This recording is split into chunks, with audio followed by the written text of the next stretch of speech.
영상을 시청 및 청취해주시는 모든 분들 안녕하십니까? 자, 새로운 시리즈 시작을 하도록 하겠습니다. 일단 말씀 두 구절을 읽어보도록 하겠습니다. 고린도전서 6장 1절에서 2절 그리고 출애굽기 18장 13절에서 14절입니다. 고린도전서 6장 1절에서 2절 읽도록 하겠습니다.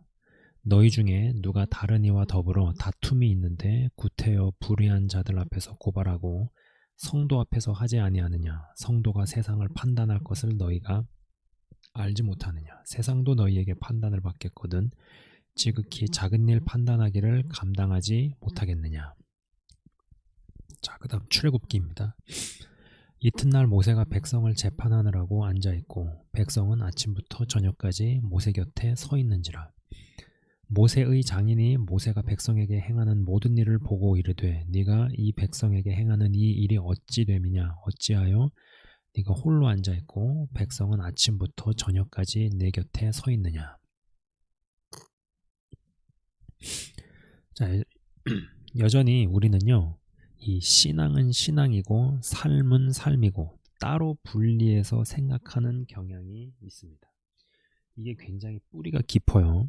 그냥 신앙은 신앙일 뿐입니다.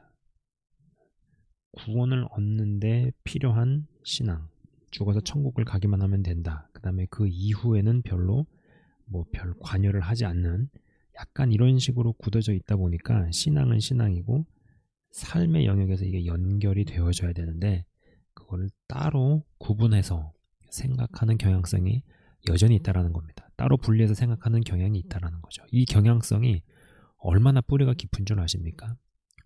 교회에서 하는 말과 직장에서 하는 말이 다른 것을요, 당연하게 생각합니다. 현실은 다 이렇다. 그리고 어쩔 수 없는 거다. 하나님도 이해하신다. 이해하셔야만 한다. 이런 식인 것이죠. 저는 이 통합, 그 다음에 통합형과 일치형 구조를 오래전부터 일관적으로 쭉 이야기해 왔습니다. 사실 이번 시리즈에서 하는 이야기들도 10년 전에 한 이야기들의 반복에 지나지 않습니다. 다 이렇게 좀 배열을 해서 이야기를 하는데 특별히 이제 왜 현재 교회적으로 왜 이 지경까지 내몰리게 되었는지에 대한 좀 근본적인 이유들을 이야기해 보고자 함이죠.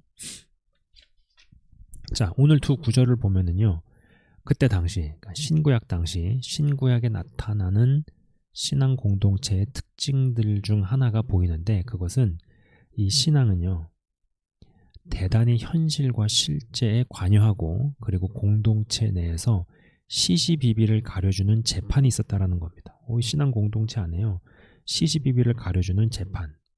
지금의 버전으로 치면 뭐겠어요? 민사, 형사 소송을 신앙 공동체 내에서 했다라는 것이죠. 그렇죠? 그리고 영적 지도자가 여러 재판, 공동체 내의 사람들 간의 온갖 시시비비, 아까도 말씀드렸다시피 지금으로 치면 이게 민사, 형사 소송들을 담당을 했다라는 겁니다. 그리고 왜 이러한 공동체 내의 시시비비거리를 가지고 세상 법정에 가려고 하느냐, 이거에 대해서 이야기를 하고 있는 거죠. 그게 얼마나 부끄러운 것인 줄 아느냐, 이런 뉘앙스도 있습니다. 문득 모세가 얼마나 일이 많았을까 싶습니다. 200만의 백성이 이동을 할 때요, 여러분 얼마나 온갖 일들이 다 있었겠습니까? 인간들 사이에서 이제 짐 싸고 이동할 때 자기 소유 나귀가 없어지든지 아니면 연약한 사람이 무리 속에서 억울한 일을 당한다든지 무언가 배급이 되었을 때 누구는 더 많이 가져가고 누구는 다 빼앗기고 이런 일들이요, 성경에 자세히 기록이 안 되어서 그렇지 부지기수로 무지무지하게 많았을 것임에 틀림이 없습니다. 한번 우리가 생각을 해보세요. 광야에서 200만의 백성이 며칠간 머물렀다가 자, 이동합니다. 짐을 싸세요. 근데 내 거 어디 갔어? 제게 왜 저기 가 있지? 이런 일들. 여러분 이게 상상할 수 있잖아요. 그죠? 어떻게 하나님의 능력으로 출애굽은 했지만 뼛속까지 스며든 노예 근성으로 자기들끼리도 얼마나 부딪히고 싸웠겠습니까? 무슨 일 생겼을 때 공동체가 백성들이 아니 애굽에 매장지가 없어서 우리를 여기까지 이끌어내가지고 죽게 만든다 모세에게도 따지거든 했지만 사실은 그거 말고도 자기들끼리도 자기들 내부적으로도 얼마나 많이 부딪히고 싸웠겠습니까? 상상이 되십니까? 지파가 이동을 할 때 200만이 머물고 또다시 짐 싸고 이동하고 여러분 일이 얼마나 많습니까? 헌데 누구는 부지런히 짐 싸고 텐트 싸는데 누구는 슬쩍 빠지고 누구에게 몰아버리고 그러다가 뭐 먹을 때는 남의 것들도 빼앗아 간다든지 이러한 디테일들이 기록이 안 되어서 그렇지 무지하게 많았음이 틀림이 없다. 그렇지 않고서야 모세에게 시시비비를 가려달라고 백성들이 기다리고 과중한 업무가 왜 생겼겠느냐라는 것이죠. 자, 민형사 소송들 지금으로 치면은요 온갖 시시비비들이 엄청나게 많았을 거라는 거. 그러니까는 아침부터 저녁까지 모세 곁에 서 있는지라 이런 부분이 있지 않았습니까? 자, 신약 때도 마찬가지입니다. 여러분 이 시리즈에서 뭐 나누고 다루겠지만 우리는 여러분 엄밀히 얘기해가지고 이 공동체에 대해서 배우지 않았거나 혹은 잘못 배운 것들이 있습니다. 아니 잘못된 개념이 수십 년 동안 스며들어 버렸습니다. 지금 단순히 뭐 공산주의, 종교다원주의, 동성애, 페미니즘, 이슬람 이 5가지들을 반대하는 게 문제죠. 이게 중요한 이슈인데 이걸 자체를 반대하는 것이 문제가 아니다라는 겁니다. 그러니까는 지금 왜 이 지경까지 교회들이 내몰린 보다 더 근본의 원인들을 봐야 한다라는 겁니다. 단순히 저것을 반대한다, 반대하지 않는다 이거를 넘어서서 그거보다 훨씬 더 깊은 뿌리에 접근을 해봐야 된다는 겁니다. 자, 아까 고린도전서 부분에 있었습니다. 왼쪽에 상단을 보시면 너희 중에 누가 다른 이와 더불어 다툼이 있는데 구태여 불의한 자들 앞에서 고발하고 성도 앞에서 하지 아니하느냐라는 대목을 읽으면은요 사역자와 사역자가 결국 세상 법정까지 가서 이단성 여부를 불신자 판사에게 판결받는 모습이 떠오릅니다. 이름이 알려진 사역자들도 하나님의 우주적인 교회에 대해서 믿지 않습니다. 그리고 분쟁이 생기면 세상 법정에 가는 것을 당연하게 생각을 한다라는 것이죠. 이런 부분에서부터 불신자 판사 앞에 가가지고 이단성 여부부터 해가지고 여러 윤리적인 문제나 도덕성 여부를 사역자들끼리 소송을 하고 형사를 걸고 불신자 판사 앞에서 판결을 받는다라는 거. 또 이거를 당연하게 생각한다라는 거. 사역자들도 목사들도 세상 법정에서 시시비비를 따지고 재판받고 이런 일들이 허다한데 성도들끼리의 분쟁이 생길 때 그냥 세상 법정으로 가서 고소하고 고발하고요. 이 채널 운영자는요. 제약들과 문제들과 한계들을 이기고 극복하고 해결한 강력한 신앙 공동체 및 건강한 사역 공동체 그리고 사랑의 경제 공동체가 주 안에서 세워졌다라는 것을 슬로건으로 지금껏 같이 기도해 왔고 또 기도하고 있습니다. 자, 근데 이 신앙이라는 거 여러분 우리 이 신앙이라는 거에 대해서 근본적으로 정말 제대로 좀 고찰을 해볼 필요가 있습니다. 더 깊이 들어가 보면요, 이 신앙이라는 것이 신앙을 가진 이들이 신앙 플러스 사역 플러스 경제 저의 이 공동체의 슬로건이죠. 그러나 신앙 플러스 사역 플러스 경제뿐만이 아니라 다른 영역에서도 공동체적으로 진입해 가야 함이 맞다라는 것입니다. 무엇이 있겠어요? 오늘 같은 두 구조를 봤을 때는 어찌 보면 뭐 법률 공동체 같죠. 법률. 법적인 문제가 생겼을 때 세상의 기관이 아니라 공동체 내에서 신앙 공동체 내에서 시시비비를 가린다. 이 법률인 부분. 또 뭐가 있겠습니까? 학습. 저는 학습 공동체라는 생각도 들어요. 교육도 있고 나눔도 있고 여러 요인들을 들 수 있겠죠.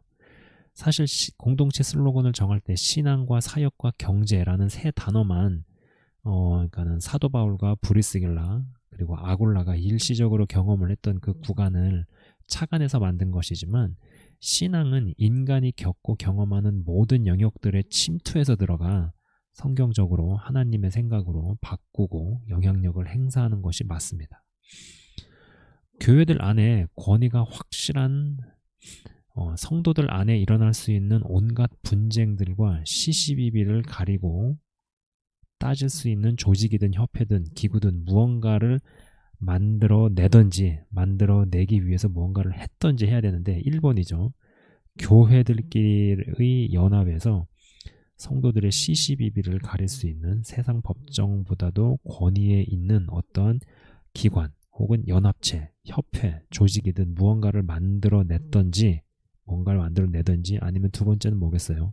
세상 법원과 검찰청에 제대로 훈련된 신앙인들을 보내서 흩어지는 교회들을 세워나가든지 그러한 곳들을 장악을 하는 거죠. 법원이 됐든 뭐 검찰청이 됐든 뭐가 됐든 그런 기관들 장악해 들어가는지 1번 아니면 2번. 그러나 이 둘 중에 어느 것도 하질 않았다라는 것입니다. 왜 하지 않았을까요? 이게 안 한 겁니까? 아니면 못한 겁니까? 중요한 것은 둘 중에 어느 하나가 되었든지 간에 결국은 이 자아, 공동체 장의 리더가 자아를 넘어서지 못했다라는 것이죠. 결국은 내 사역, 내 교회, 내 목회의 범주를 넘어서지 못했다라는 겁니다. 그렇다 보니까는 이게 지역교회 수준에서 사실 이게 전 우주적인 하나님의 교회로 가려면은 자아를 넘어서서 이쪽으로 이동을 해 나가야 되는데 결국 이 로컬 처치 수준 그 범주에서 더 이상 나아가지를 못했다라는 것이죠. 여러분, 큰 리더가 되고자 하는 자는요, 반드시 이 자기 자신, 자아의 영역을 넘어서야 합니다. 진짜 기독교인은요, 절대로 공산주의를 옹호할 수 없고 좌파가 될 수 없으나 그렇다고 우파 진영으로 분류되는 기독교 인사나 지도자들 중에도 잘못된 애들이 제법 있다고 생각을 하는데요. 이들은 자아를 넘어서지 못했는데 큰 리더는 되려고 한다라는 것입니다.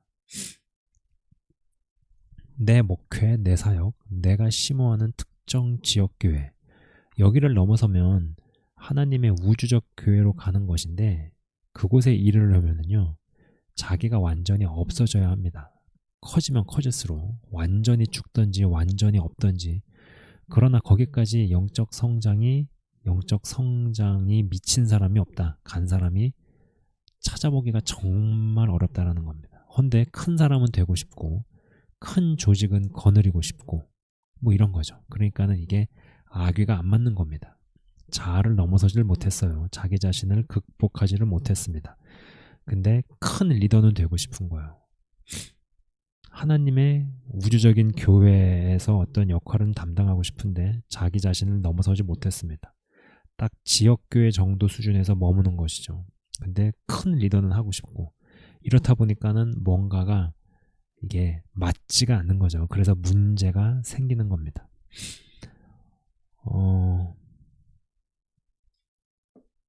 그런 사람들을 이렇게 보게 될 때 엄밀한 의미에서 야, 이게 동역이 가능은 할까 싶은 의구심이 지워지질 않는 거죠. 여러분, 되게 중요한 부분이에요. 자아를 넘어서질 못해버리니까 결국 내 사역, 내 교회의 범주를 넘어서지 못한다. 넘어서지 못하면 그냥 욕심을 안 내고 이 범주 내에서 딱 그 목만 하면 되는데 또 그러고 싶진 않습니다. 그렇게 머무르고 싶지는 않아요. 그러니까는 이게 문제가 발생을 하는 거죠. 하나님의 나라는 특정 교회에, 특정 사역에 갇히지 않습니다. 그러나 언젠가부터 이제 가두기 시작을 합니다. 하물며 공산주의 진영에서도 안토니오 그람시 같은 사람이 진지전을 벌여서 결국은 뭐 법원, 검찰, 언론, 출판, 교육 다 점령해 버리잖아요. 여러분, 그런 점령을 해 버려서 진지전으로 전쟁을 하기 때문에 무턱대고 아스팔트에 뭐 100만 인파를 모으고 해도 그들이 끄떡도 하지 않고 꿈쩍도 하지 않고 눈 하나 까딱하지 않는 겁니다. 실제적으로 어떠한 영향력을 행사하지를 못하는 거죠. 아스팔트에 모이고 울분만 쏟아내고 소리만 외치면 일시적인 후련함은 경험을 하지만 그 다음이 없죠. 자, 교회는 사람을 키워서 교회 내의 공동체를 다양한 영역들을 복음으로 아주 장악해버리는 구조를 만들던지 아니면 세상 속의 다른 영역들로 들어가 장악을 하던지 둘 중에 하나를 했어야 된다. 뭐 둘 다면 좋겠지만 둘 중에 하나라도 하는 모습으로 방향으로 구조로 갔어야 되는데 그 둘 중에 어느 것도 하지 않았다라는 겁니다. 여전히 우리는 교회 그리고 신앙이라는 이야기를 들으면 신앙은 신앙이고 현실은 현실이고 신앙과 교회는 그냥 예배하고 기도하는 곳 정도에서 국한을 시켜버리고 묶어버린다라는 것이죠. 이 영상을 시청하시는 분들은 여러분의 신앙과 믿음은 여러분이 어디서 무엇을 하든 반드시 그것에 영향을 행사하게끔 하게 해야 한다는 것을 잊으면 안 되겠습니다. 교회에서 예배드리고 기도하고 그리고 나서 여러분의 삶과 일상과 직업 등등에 쭉 연결되어서 드러나고 또 드러내고 이러한 구조가 아니라면 이러한 맥락에 있어서 가두리 양식을 하고 또 가두리 양식을 당했기에 이러한 패턴이 수십 년에 걸쳐서 진행되어져 왔기에 지금의 여기까지 내몰렸다라는 것이죠.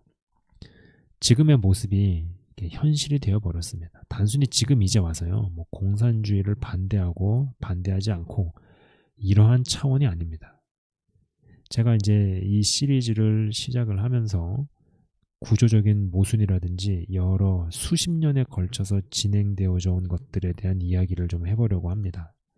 근본을 보실 수 있는 분들이 되셨으면 좋겠어요. 자, 근본의 이유를 제대로 보실 수 있는 눈이 열리고 또 어떠한 통찰과 바른 분별로 여러분들이 나아가실 수 있었으면 좋겠습니다. 잠깐 기도하고 마치겠습니다. 하나님 아버지 감사합니다. 왜 이 지경까지 내몰렸을까라는 시리즈를 시작을 해봅니다. 큰 리더가 되고 싶어 하고 그리고 나이를 먹을수록 어떠한 명예욕 그리고 어떠한 크나큰 리더십 그러나 우주적인 하나님의 교회에서의 큰 리더가 되기 위해서 반드시 넘어서야 되는 것은 자기 자신입니다. 자아를 극복해야 됩니다. 사욕을 넘어서야 되는데 거기를 넘어가지 못하고 지역교회 하나 정도나 하면은 되는 인물이 크나큰 하나님의 나라를 꿈꿉니다. 그런데 자기를 넘어서지 못합니다. 여기에서 생기는 여러 문제들을 봅니다. 주님, 오늘 고린도전서와 출애굽기에 보니 신앙 공동체 안에서 어떤 법률적인 시시비비를 가리는 부분이 있었구나. 지금으로 치면은 민형사 소송을 세상 법정이 아닌 하나님 나라 공동체에서 그것을 해결을 하고 현실 삶 가운데 있는 온갖 법정에 갈 만한 그런 문제들의 시비를 가리는 그러한 모습을 볼 수 있었습니다. 우리가 알고 있는 공동체가 성경에 기록되어져 있는 공동체와 굉장히 다른 모습, 굉장히 다른 이러한 형태가 있었다라는 것.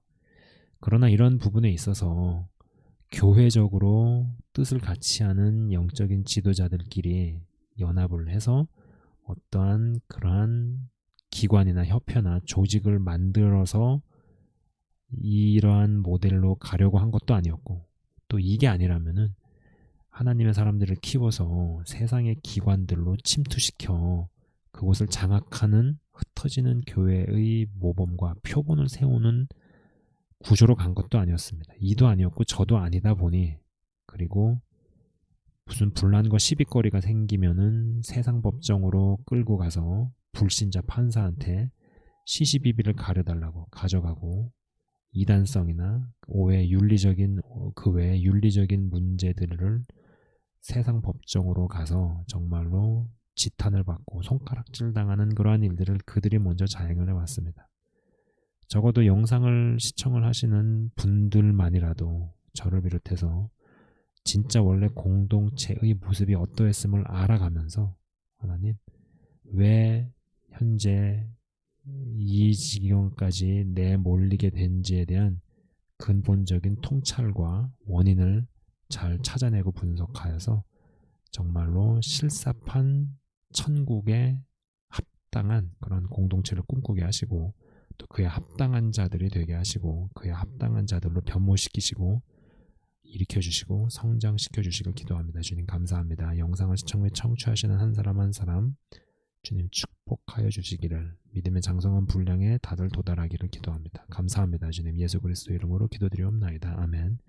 지금까지 시청 및 청취해 주셔서 대단히 감사합니다.